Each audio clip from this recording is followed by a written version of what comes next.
On Thursday, Russia accused the United States of being behind an alleged drone attack on the Kremlin aimed at killing President Vladimir Putin. Air raid sirens sounded again in Kiev as darkness fell after the previous night's attacks. Gunshots and repeated heavier explosions were heard near the center of Kiev. Residents who headed for air raid shelters claimed to have seen drones in the air. Hello, everyone. Have you heard about the latest accusation by the Russian government against Ukraine and the United States? They claim that there was an assassination attempt on President Putin using drones. It sounds like an action movie script, doesn't it? But it's the reality behind international politics. That's why we're here today, to bring you all the details on this subject that has generated so much controversy and intrigue around the world. Also, we want to thank you for your viewership, which encourages us to always seek the best content. So, don't forget to subscribe to our channel and leave a like if you enjoy the video. Let's get started. Putin's spokesman, Dmitry Peskov, without providing evidence, said Ukraine acted on orders from the US with the alleged drone attack on the Kremlin citadel in the early hours of Wednesday. The White House National Security spokesperson, John Kirby, said Peskov was just lying and that the US did not encourage or allow Ukraine to attack outside its borders. Kiev also denied involvement in the incident, which followed a series of explosions last week against freight trains and oil depots in western Russia and Russian-controlled Crimea. Moscow also blamed Ukraine for those attacks, among other allegations that we have mentioned here on the channel since the beginning of the war. The attempts to deny this Kremlin attack, both by Kiev and Washington, are of course absolutely ridiculous. We know very well that decisions on such actions, on these terrorist attacks, are not made in Kiev but in Washington, Peskov told reporters. Peskov said an urgent investigation was underway and that any response would be carefully considered and balanced. Russia's Ministry of Foreign Affairs said the alleged drone attack should not go unanswered and showed Kiev did not want to end the 15-month war at the negotiating table. Russia has increasingly accused the US of being a direct participant in the war, with the intention of inflicting a strategic defeat on Moscow.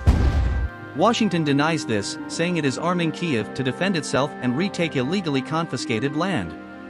Earlier on Thursday, Russia fired 24 combat drones at Ukraine, hitting Kiev for the third time in 4 days and also hitting a university campus in the city of Odessa, ahead of an expected Ukrainian counteroffensive to reclaim occupied lands.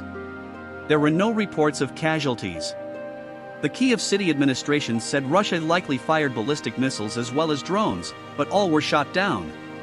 Given the difficulty of shooting down ballistic missiles, this may indicate that Ukraine used sophisticated air defense systems provided by the West.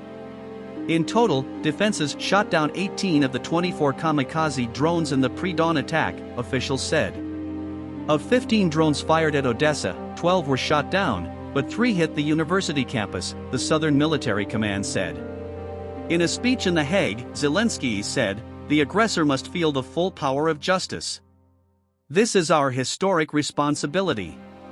The ICC issued a warrant for Putin's arrest in March on suspicion of deporting children from Ukraine. Russia, which is not a member of the ICC and rejects its jurisdiction, denies committing atrocities during its special military operation in Ukraine, which it says is necessary to protect its own security against a hostile West. The Dutch Prime Minister, Mark Rutte, host to Zelensky, also said that Russia must be held accountable for any war crimes and promised unwavering support from the Netherlands to Kiev, saying that there are no taboos when it comes to military aid. Zelensky promised to take all Russian invading forces back to the borders established in 1991 after the collapse of the Soviet Union.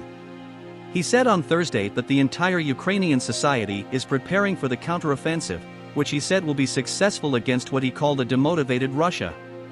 Currently, there are no peace negotiations to end the war, which has devastated Ukrainian villages and cities, killed thousands of people, and displaced millions from their homes.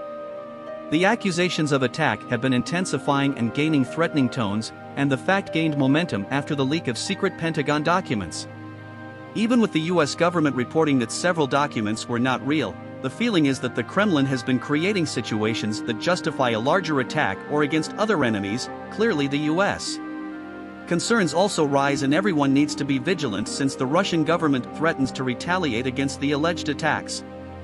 This was our video for today. And we hope to see the end of the conflict soon, as ultimately, it is the population that is truly affected. What do you think of everything that has been happening? Do you think the Kremlin could attack the US? We appreciate you for following our content, and we hope it has been informative and relevant. Leave your comments and suggestions, and don't forget to follow us and like our videos. We'll see you in the next video.